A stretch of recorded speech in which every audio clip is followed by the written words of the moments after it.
मध्य प्रदेश में लोकसभा चुनाव के ठीक पहले कांग्रेस को एक बड़ा झटका लगा है। जबलपुर से महापौर जगत बहादुर अन्नू ने भाजपा का दामन थाम लिया है। आपको बता दें कि ये अटकलें पहले भी थी। पिछले दिनों जब मुख्यमंत्री डॉक्टर मोहन यादव से उनकी मुलाकात हुई थी, केंद्रीय मंत्री नितिन गडकरी के कार्यक्रम में वो पहुंचे थे, तब से ये कयास लगाए जा रहे थे कि जगत बहादुर अन्नू पाला बदल सकते हैं। लेकिन अब बड़ा झटका लगा है यहाँ पर कांग्रेस को। कांग्रेस के महापौर 2022 में कांग्रेस के टिकट पर महापौर बने जगत बहादुर अन्नू ने कांग्रेस का दामन छोड़ दिया है और उन्होंने भाजपा की सवारी शुरू कर दी है। आपको बता दें कि मंत्री राकेश सिंह उन्हें लेकर भोपाल प्रदेश कार्यालय पहुंचे थे, जहां पर मुख्यमंत्री डॉक्टर मोहन यादव, प्रदेश अध्यक्ष वीडी शर्मा मौजूद थे। उनकी मौजूदगी में उन्होंने ये सदस्यता ली है, भाजपा में शामिल हो गए हैं।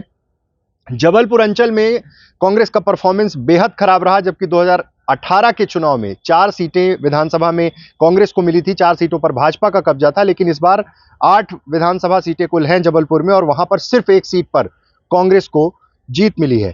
कमलनाथ के बेहद करीबी जगत बहादुर अन्नू ने अब भाजपा में जाने का जब निर्णय लिया, उसके पहले ये कयास थे कि कुछ बड़ी जिम्मेदारी भी मिल सकती है बीजेपी में, किस कमिटमेंट के साथ जा रहे हैं। लेकिन एक चीज साफ हो गई थी कि अब जब कांग्रेस मध्य प्रदेश में बेहद खराब प्रदर्शन 2023 विधानसभा चुनाव में हुआ, उसके बाद ये कयास थे कि कई जगह इस तरह की चीजें हो सकती हैं।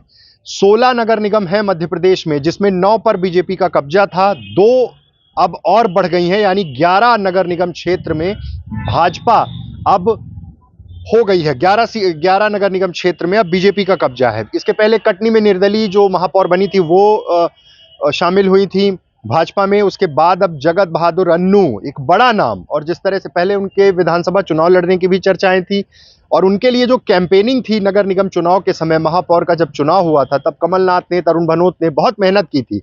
लेकिन लोकसभा चुनाव के पहले ये कांग्रेस के दृष्टिकोण से बेहद बड़ा झटका है, जब जबलपुर के महापौर जगत बहादुर अन्नू कांग्रेस का दामन छोड़ के भाजपा में शामिल हो गए हैं। उनकी मुलाकात हुई थी मुख्यमंत्री से, उसके बाद से ही कयास लगाए जा रहे थे और कहा जा रहा है कि इसमें प्रदेश अध्यक्ष वीडी शर्मा की बहुत महत्वपूर्ण भूमिका है। वो लगातार उनके संपर्क में थे और ये झटका दिया है लोकसभा चुनाव के ठीक पहले। बड़ी हार जो विधानसभा चुनाव में मिली है, उससे कहीं ना कहीं इस चीज को जोड़कर देखा जा रहा है और सीधे तौर पे ये फैसला करने में महापौर ने देरी नहीं की कि अब शायद उनको ये लगा होगा कि अब यहां पर वो तमाम अपॉर्चुनिटीज नहीं हो सकती हैं। नगर निगम का क्षेत्र बहुत बड़ा है, अच्छी खासी जीत मिली थी और उसके बाद सीधे जब 23 के परिणाम आते हैं और परिणाम बिल्कुल पक्ष में नहीं रहते। लोकसभा चुनाव को अब से महज 1 से 1.5 महीने हैं, चुनाव अनाउंस होंगे, लेकिन उसके पहले कांग्रेस को बैक टू बैक जो झटके लग रहे हैं। महापौर जगत बहादुर अन्नू ने कांग्रेस छोड़कर भाजपा का दामन थाम लिया है। आज प्रदेश कार्यालय में विधिवत उनकी सदस्यता हुई है। आगे क्या कुछ होगा, आगे क्या इसी तरह से कहीं और निगाहें हैं बीजेपी की, ये देखना बहुत महत्वपूर्ण होगा। बहुत बहुत धन्यवाद।